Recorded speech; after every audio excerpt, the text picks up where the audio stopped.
Dalam nama Bapa dan Putra dan Roh Kudus. Amin. Shalom. Berjumpa kembali dengan segmen kesayangan kita semua, Sego, seputar gereja. Nah, hari ini ada dua wajah baru di Sego, yaitu saya sebagai host dan tamu kita di samping kanan saya. Oleh sebab itu, izinkan saya untuk perkenalan diri dulu ya. Nama saya Sony sebagai host, dan di sini saya tidak sendirian. Saya bersama salah satu orang yang penting di Gereja Katolik Paroki Santa Monica Krian. Kita perkenalan dulu. Selamat malam, Mas. Selamat malam, Mas. Ya, namanya siapa? Baik. Nama saya Valensius Cipadung. Ya, biasa dipanggil Valen. Mas Valen ya. Ya, Mas Valen sebagai saya di sini sebagai koster. Sebagai koster. Ya. Wah, ini koster. Ini nanti kita akan ulas lebih dalam dan lebih lanjut mengenai apa itu koster. Terus kenapa kok beliau ini, Mas Valen ini bisa menjadi koster dan sebagainya. Nah, Mas Valen, kita langsung saja ya. Oke. Ya, langsung saja. Nah, ini Mas Valen ini sebelumnya itu sebelum menjadi koster di Gereja Katolik itu gimana, Mas? Nah, baik. Sebelumnya pada tahun 2002 dulu. 2002. 2002 mulai di Tanah Jawa. Jadi ya merantau gitu ya. Udah 20 tahun, Mas ya? Terus. Lalu dari tahun 2002 itu sampai 2006 saya bekerja sebagai ya buruh lah di salah satu pabrik, yaitu di Bolayu di arah ke Sidoarjo. Iya benar. Lalu pada tahun itu sekitar 2006-2007 kami selalu sering mengikuti kegiatan di gereja, terutamanya di lingkungan. Nah, waktu itu saya bergabung dengan lingkungan Santa Margareta yang ada di sekitar Krian ini. Lalu kemudian sekitar 2007 itu saya masih ingat. Nah, koster pertama kita yaitu Mbak Mus. Ya. Nah, Mbak Mustari. Jadi dipanggil Tuhan. Lalu di saat itu mungkin beberapa bulan bahwa gereja itu ya gereja yang lama dulu, masih stasi waktu itu. Masih stasi. Nah, kosong kan, tidak ada koster. Nah, kebetulan waktu itu karena saya sering mengikuti kegiatan lingkungan, ada salah satu ibu ya bukan ibu lah, mungkin kenal juga, namanya Ciwawa. Oh iya. Almarhumah. Ya. Nah, waktu itu suara pertama sekali yang masuk untuk menawarkan untuk menjadi seorang koster di gereja waktu itu. Lalu beliau mengatakan, "Len, kamu ya siap di sini." Nah, waktu itu kurang begitu menanggapi ya. Nah, karena saya berpikir menjadi seorang koster itu apa yang saya lakukan. Lalu saya ini orang ya, walaupun Flores itu mayoritas Katolik, tapi ya biasa-biasa aja. Nah, kegiatan apa? Begitu mendengar itu, menerima kabar itu, saya merenung apa yang saya lakukan nanti. Sebab dalam koster gereja itu banyak sekali hal yang dijumpai nanti di sana. Terutama dalam pelayanan. Pelayanan apa yang saya bisa lakukan nanti. Nah, tidak hanya Ciwawa saja yang menawarkan seperti itu. Jadi ada banyak orang yang menawarkan untuk menjadi koster. Lalu saya berpikir gini, ada apa ya kok orang-orang ini kok bisa menawarkan saya? Kenapa nggak orang lain gitu? Kenapa nggak orang lain gitu ya? Saya ini udah dari jauh dari sana, dari Flores di sini, kok kenapa pilih saya gitu ya? Sementara banyak kan yang ya orang-orang di sekitar sini lah. Terus saya berpikir lalu, wah mungkin ini adalah suara Tuhan. Mungkin ini adalah Tuhan yang memanggil saya. Ya oke lah. Jadi keputusan itu saya menyetujui untuk bisa menjadi seorang koster. Nah, lalu kemudian saya mengatakan, ya saya siap untuk menjadi seorang koster di gereja, stasi Kebangkitan Kristus Krian. Nah, pengalaman dari situ menjadi menjadi seorang koster yang memang jatuh bangun. Kenapa saya mengatakan jatuh bangun? Bangunnya karena kita pertama kali menjadi seorang koster, dari banyak hal yang kita harus pelajari. Iya. Dari awal dari nol ya. Dari nol. Dari dalam persiapkan segala macam itu ya kita enggak bisa ya, mesti harus ada yang menuntun kita gitu. Nah, waktu itu memang Mas Walen, mau saya potong. Ini Mas Walen langsung terjun atau masih ada yang membantu menuntun? Nah, yang menjadi menuntun saya waktu itu adalah almarhum Pak Tarsisus Tumijan. Iya, Pak Tumijan. Nah, kebetulan beliau waktu itu dia sebagai seksi waktu itu. Nah, di Turki, kalau tidak salah. Nah, jadi ya kebetulan ada beliau yang ya kalau dia ada kesempatan bisa membantu menuntun. Nah, seperti ini gini. Nah, baru kita bisa seperti inilah belajar untuk bisa melayani dengan baik dan apa-apa yang kita harus persiapkan. Nah, seperti itu. Mas Walen waktu itu menjadi koster, ada enggak dalam diri Mas Walen itu untuk menolak? Ada enggak? Ya itu tadi saya bicara tadi, pertama itu menolak. Menolak gini.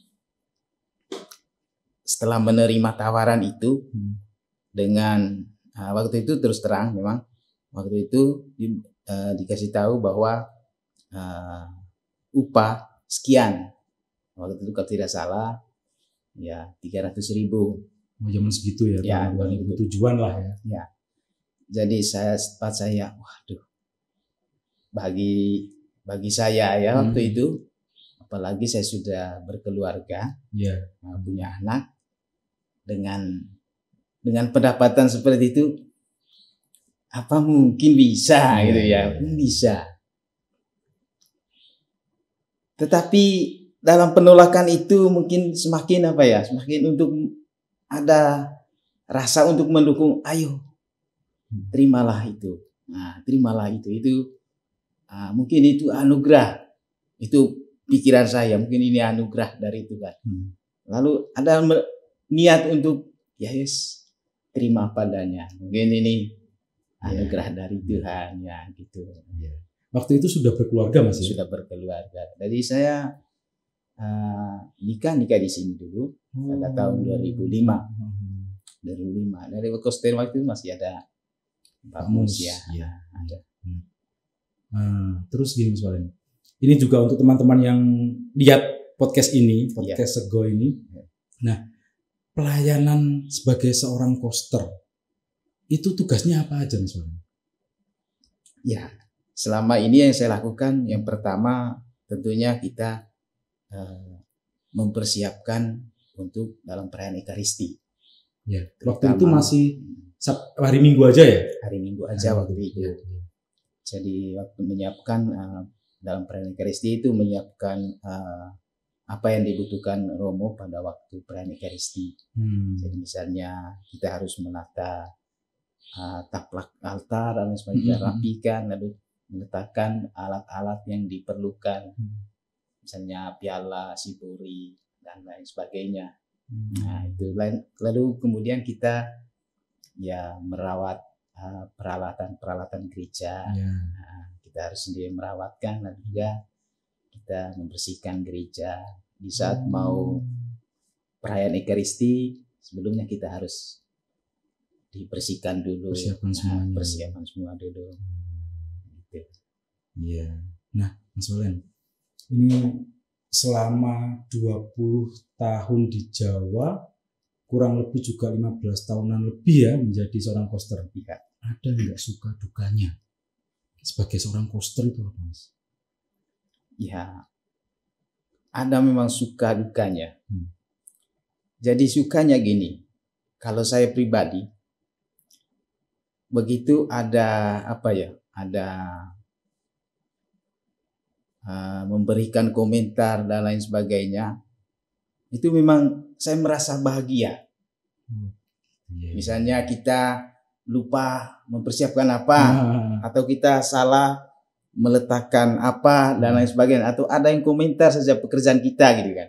Nah, misalnya koster kok ya tidur ya, nah, kayak seperti itu. Koster kok ini ya. Tapi saya merasa bahagia. Malah merasa senang. Saya merasa senang. Kenapa?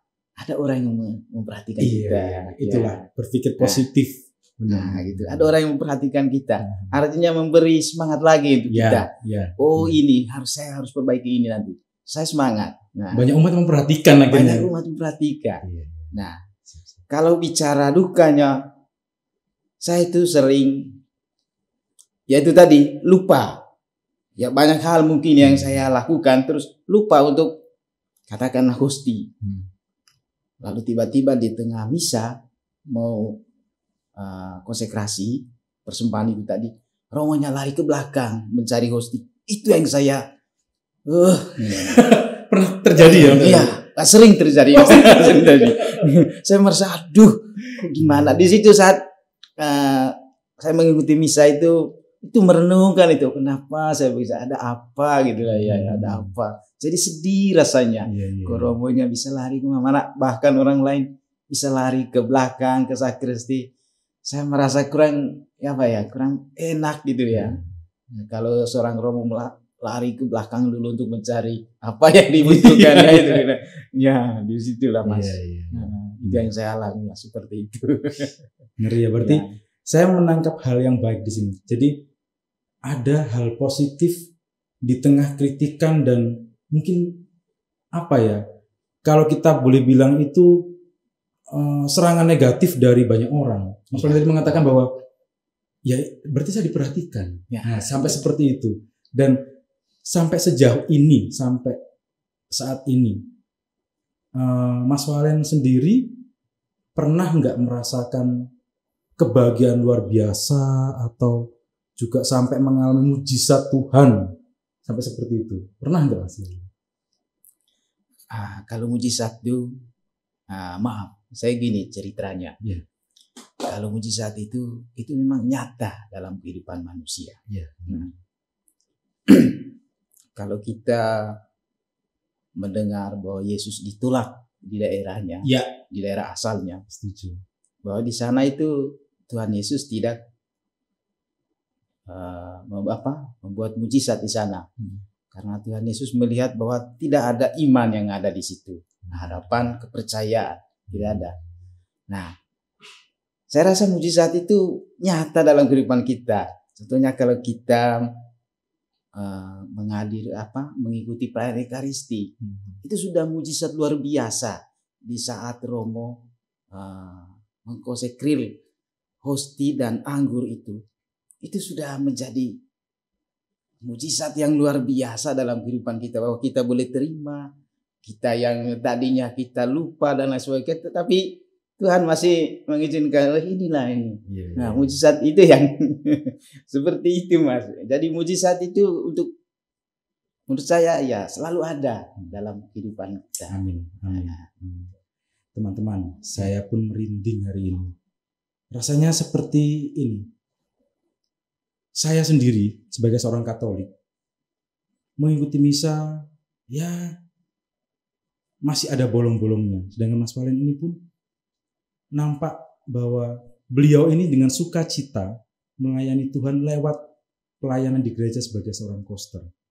Dan apa yang telah diceritakan pun itu menjadi sebuah kesaksian iman yang hidup untuk kita, para pendengar dan pemirsa sekalian, bahwa hal sepele dalam gereja Katolik, perayaan Misa Ekaristi yang dirayakan itu adalah mujizat yang nyata. Nah, sampai segitunya iman Mas Walen luar biasa. Dan kalau boleh saya simpulkan sedikit bahwa Mas Walen juga itu selalu standby di satu ruangan yang namanya sakristi itu untuk apabila Miss Dinar, kemudian Romo, Diakon gitu ya, datang membutuhkan apa, beliau inilah yang orang pertama yang memang menyediakan untuk misa dan sebagainya itu. Jadi apa yang diperlukan beliau pasti siapkan.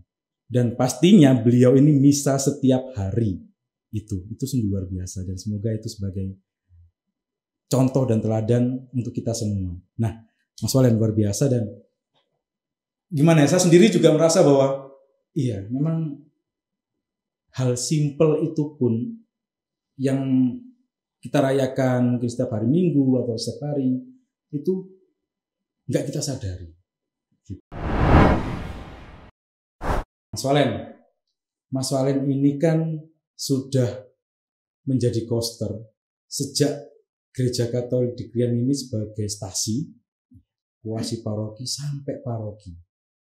Tentunya juga Mas Walen bertemu dengan banyak romo yang melayani di Gereja Katolik ini.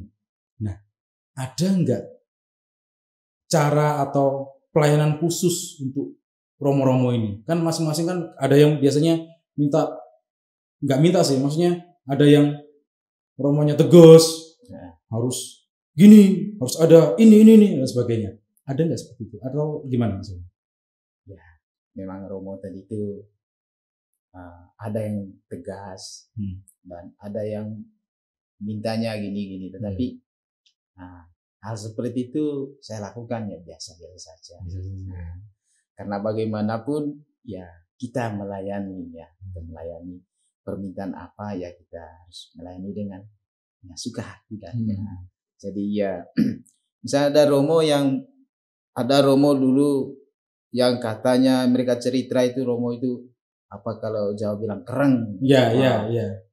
Bagi saya ya kita semua adalah sama, satu ya, satu. Masa sih sesering apanya dia itu. Tapi ya saya berpikir ya hal biasa lah dalam menghadapi romo yang satu dengan romo yang lain sama saja. Jadi pokoknya kita enjoy aja melayani.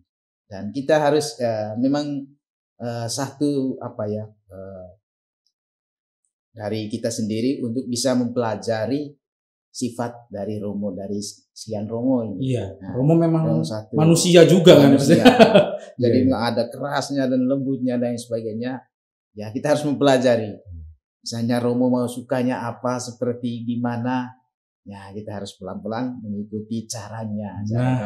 Melayani dengan sepenuh hati. Dengan sukacita. Ya. Pernah nggak sampai mendapat teguran dari romo soalnya? Ya kalau mendapat teguran ya sering Mas. Seperti apa? Dalam hal apa itu mungkin karena keteledoran kita juga dalam mungkin mempersiapkan yang kurang ataupun misalnya kalau kita mempersiapkan misa di lingkungan dan lain sebagainya. Ya sering kali ada yang lupa. Wajar lah Mas. Ada yang lupa. Salah satu contoh pernah misa di lingkungan Santa Maria. Nah waktu itu yang lupa itu buku bacaannya. Ya mau bacanya di mana? Masa menunggu buku datang baru mulai misa. Nah dari Krian saatnya mau misa bukunya lari lagi pulang ambil buku. Nah itu apa? Termasuk suka duka lah Mas. Ya di situ pelayanan yang luar biasa emang gitu. Saya lihat juga Mas Walen ini kalau malam itu pas saya lihat di gereja Mas Walen juga membersihkan, kadang-kadang juga sampai merawat alat-alat dan sebagainya. Nah itu apa nggak capek sih Mas gitu Mas? Pernah ngerasa sampai capek dan ngeluh nggak sih? Kalau capek sih ya luar biasa kan. Sampai ngantuk-ngantuk pasti. Ngantuk-ngantuk. Bagaimanapun manusia ya pasti ada capeknya. Nah, dan ya memang itu sering kita dalam membersihkan. Kadang kita ketiduran di situ ya kan. Tapi yang sering saya alami Mas, di saat kita duduk setelah kita mempersiapkan bacaan dan lain sebagainya, lalu kita ingin merenungkan begitu bacaan yang kita siapkan itu untuk bisa, kadang kita sudah tidur di situ Mas.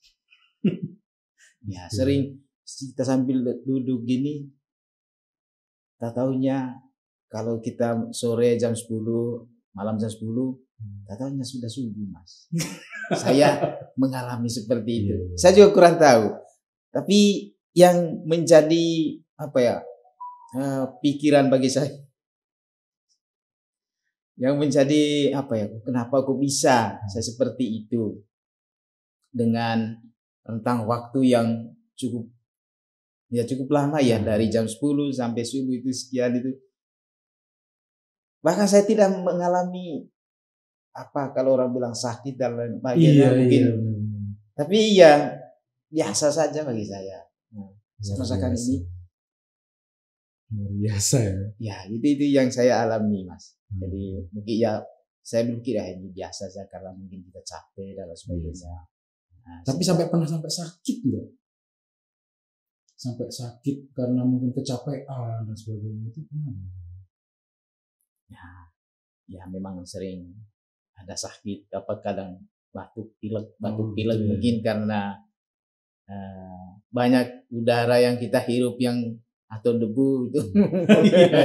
Di saat kita membersihkan gereja atau peralatan misa kan mungkin ada debu yang masuk ya, jadinya kita menjadi batuk pilek di situ. Nah, saya mau tanya soal ini. Kenangan terindah Mas Valen selama menjadi poster, ada nggak kenangan? Mungkin bertemu dengan Paus atau waktu Paus kunjungan ke sini atau gimana? Ada kenangan yang indah nggak? Ya, kalau kenangan indah, ya selama saya jadi poster, memang banyak kenangan yang menjadi menurut saya ini adalah bahagia bagi saya, di mana selama saya bergabung dengan umat di paroki ini, mulai dari stasi dan juga kuasi dan menjadi paroki, ada kenangan yang menurut saya itu bagus sekali dan sangat indah, di mana ada umat itu ada penuh kekompakan, kebersamaan. Dan juga selalu memotivasi kita untuk lebih bersemangat. Nah, jadi saya merasa di situ ini adalah sebuah anugerah yang luar biasa yang diberikan Tuhan melalui umat-umat di sini dan boleh menerima kita. Nah, bayangkan Mas, saya dari Flores, sampai ke Jawa. Saya nih siapa di sini ya, sampai di sini. Tetapi saya merasakan, wah ini luar biasa ini. Anugerah Tuhan itu bisa orang di sini, umat-umat di sini bisa menerima kita ya di sini. Nah, seperti itu Mas. Oke. Mas Valen. Pengalaman Mas Valen kan begitu banyak ya. Dan tentunya juga kita semua kaum muda Katolik itu kadang-kadang juga menemui Mas Valen, nemenin dan umat-umat yang lain. Nah, ada hal yang lucu di sini sebenarnya kan, dimana kami lihat itu Mas Valen begitu capek, sampai capek seperti itu, sampai pernah kami lihat makan sambil tidur atau sampai ya kami menyimpulkan bahwa apakah itu balik lagi, apakah itu kecapean atau Mas Valen dalam doa ya kan.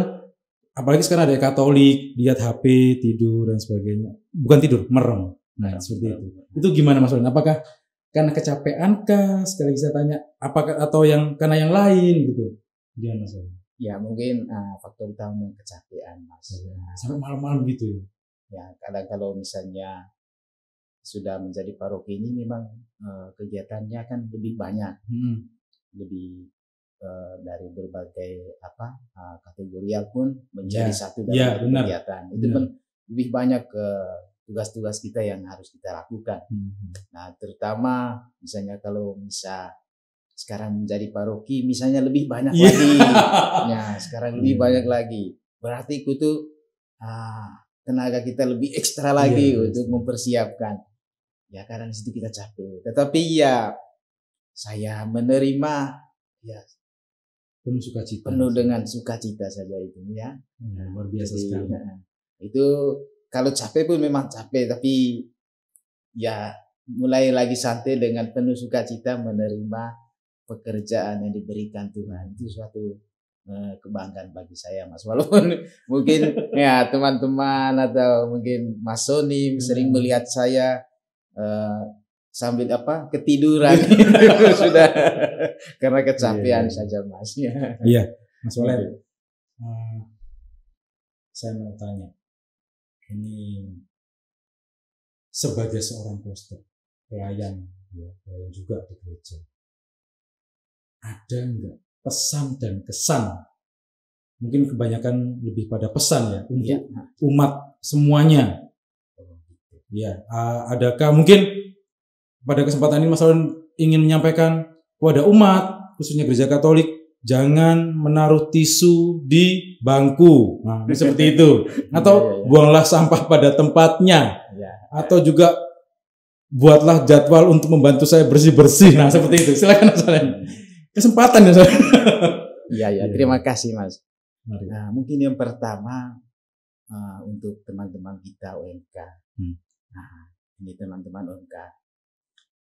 Gini, karena dengan berbagai macam saya cerita pengurus dan lain sebagainya dengan berbagai karakter yang ada di sini. Jadi memang gereja Katolik bukanlah gereja yang gereja pribadi ya, bukan, tetapi umum. Jadi untuk semua.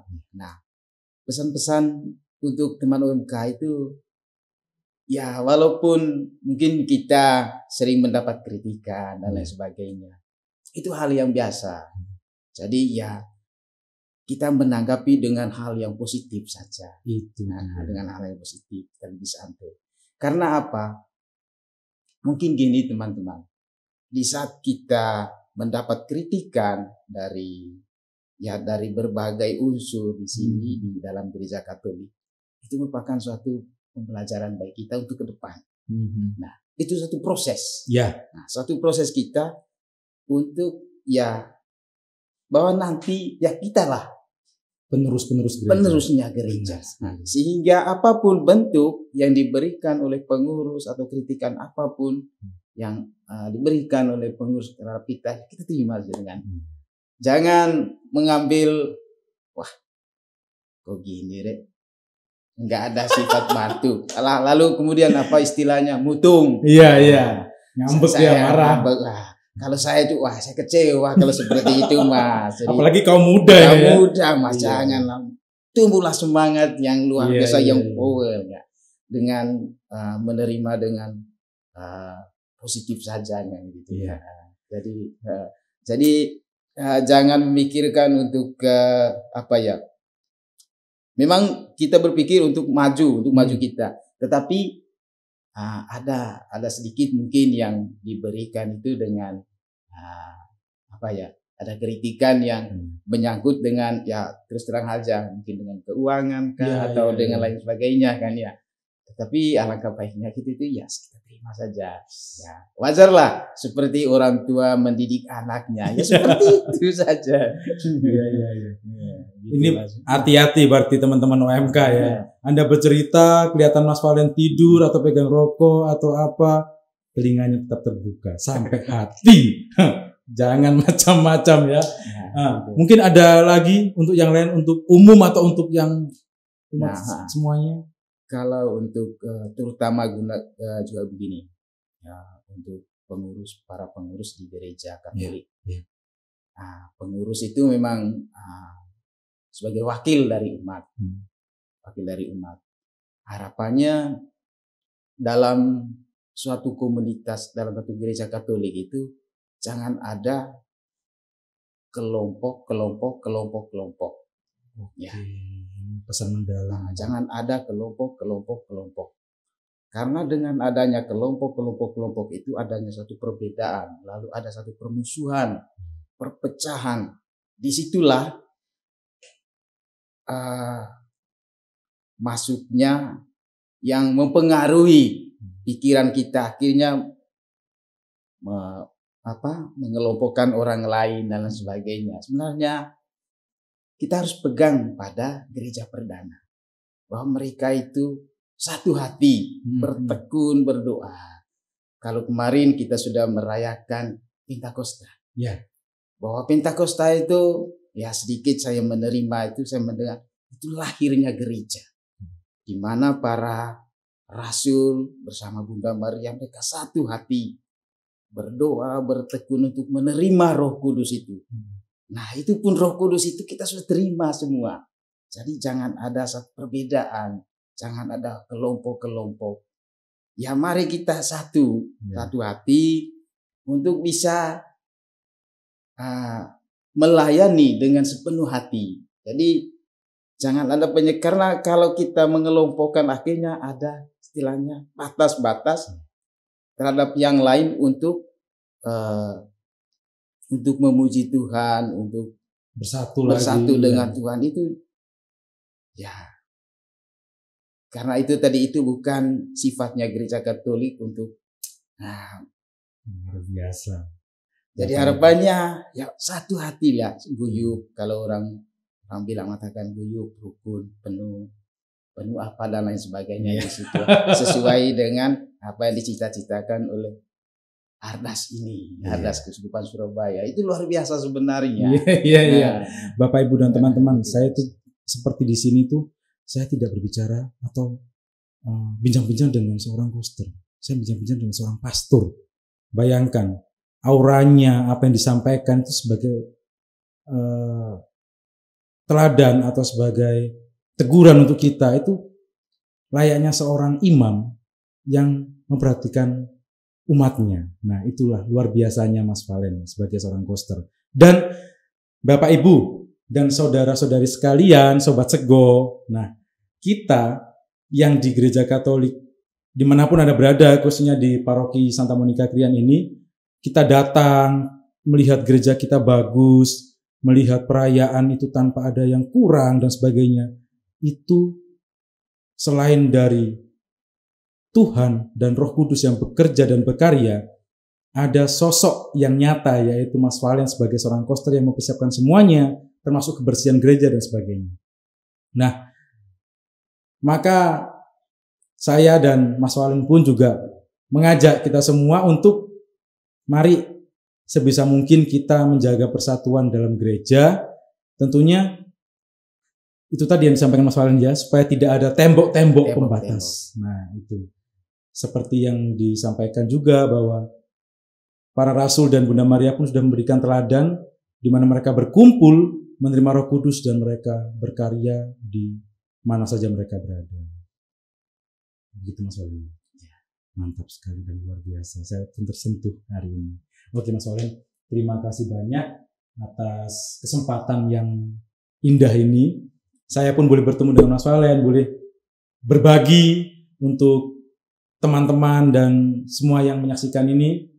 Dan saya juga berharap semoga Mas Valen tetap sehat bersama keluarga, supaya bisa melayani di gereja ini dan tentunya di mana aja, gitu ya. Ya, terima kasih untuk semuanya dan sampai jumpa di segmen Sego selanjutnya. Mari kita tutup dengan tanda kemenangan Kristus dalam nama Bapa dan Putra dan Roh Kudus. Amin.